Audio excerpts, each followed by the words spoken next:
Buen día para el jurado y todos los asistentes. Mi nombre es Luisa Fernanda Gómez Manzano, estudiante del programa de Fonoaudiología, y mi pregunta de investigación es: ¿cuáles son las estrategias fonoaudiológicas de intervención del habla en infantes con síndrome de Down mediante las tecnologías de la información y la comunicación? Mi bitácora está compuesta por resultados, análisis y discusión, conclusiones y trabajos citados. A manera de resultado tenemos que se realiza el cruce de variables utilizando la variable dependiente síndrome de Down y las variables independientes en el área de intervención. Se utilizaron infantes, intervención del habla y estrategias de intervención del habla. Para la metodología PRISMA se inicia con la fase de identificación. Aquí se realiza la búsqueda en las bases de datos primarias, las cuales corresponden a los descriptores de la salud, como lo son el DES y el MESH. Aquí se encuentran 183 artículos. En las bases de datos secundarias, que corresponden a Cielo, PubMed, ScienceDirect y Dialnet, aquí se encontraron 140 artículos. Y para la base de datos terciaria, que corresponde a signos fónicos y Google Académico, se encontraron 114 artículos, lo que nos da un total de 437 artículos. En la fase de screening se excluyeron 115 artículos debido a que no cumplían con los criterios de inclusión y exclusión establecidos para la revisión sistemática. Esto nos da un total de 322 artículos. En la fase de elegibilidad, de los artículos restantes en la fase anterior, fueron excluidos 52, ya que no cumplían directamente con los criterios mencionados. Esto queda un total de 63 artículos.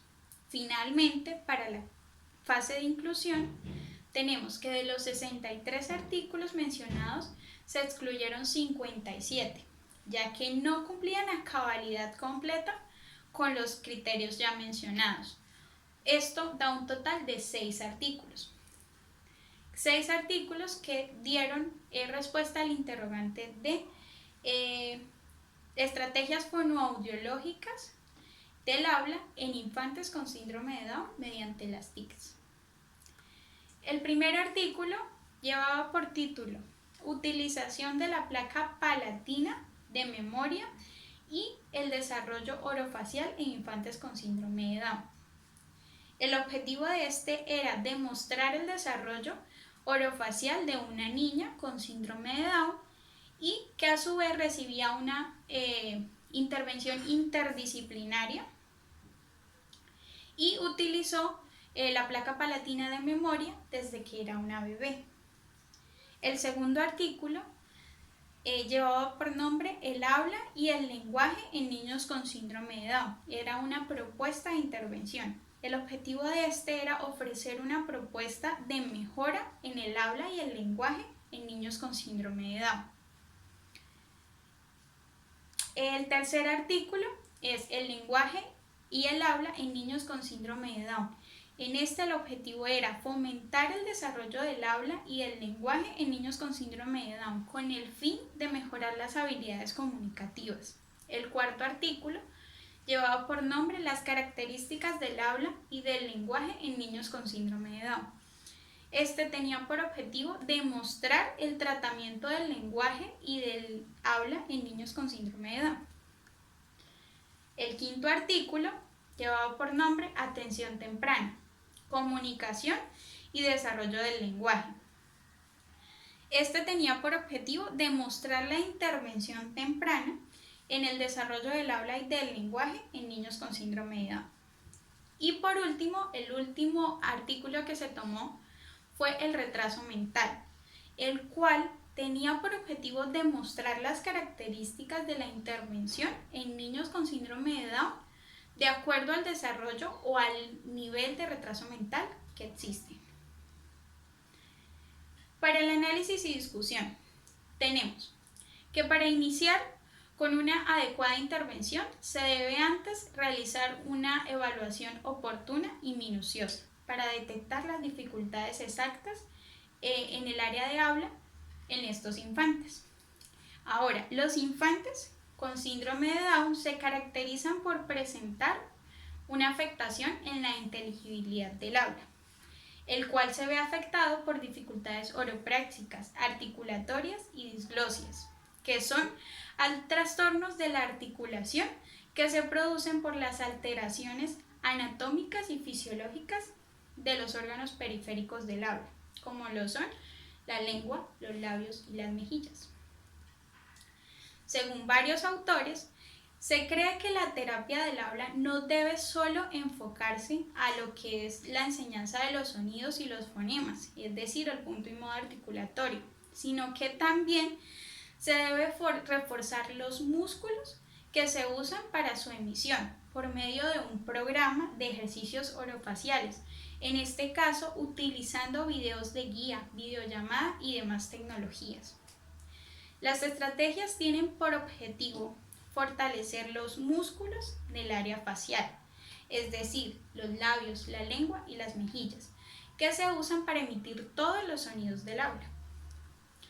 Finalmente, las actividades y los ejercicios específicos se deben basar en las dificultades específicas de acuerdo a cada infante.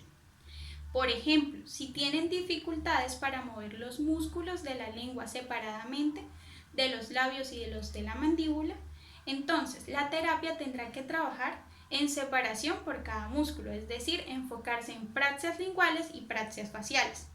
Estos ejercicios permitirán que la lengua se mueva independientemente de los otros músculos.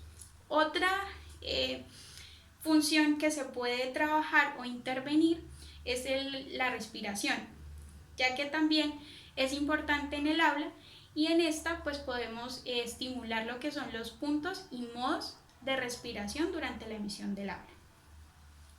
A manera de conclusión tenemos que después de revisar toda la literatura, se puede concluir que para lograr una intervención con resultados óptimos utilizando las TICs es necesario la inclusión de padres y profesores y personas importantes en la vida del infante, ya que se presenta un tratamiento indirecto por parte del terapeuta, es decir, el terapeuta directamente no está compartiendo o no está interviniendo al infante presencialmente, sino que lo está haciendo por medio de las tecnologías.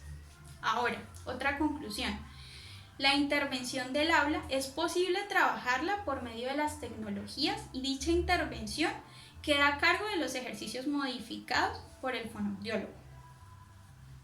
La revisión del tema permite dar cuenta que en lo que se refiere a la utilización de las TICs, hay pocos ejercicios para trabajar el área de habla. Sin embargo, queda en manos de los terapeutas modificar las actividades de intervención que considere convenientes utilizarlas mediante las tecnologías. Y por último, los ejercicios de intervención según la revisión son los puntos y modos articulatorios, los ejercicios de praxias linguales y faciales. La respiración también se debe tener en cuenta durante el habla y puede ser trabajado utilizando las tecnologías, los videos de guía y videollamadas. Mis trabajos citados. Muchas gracias.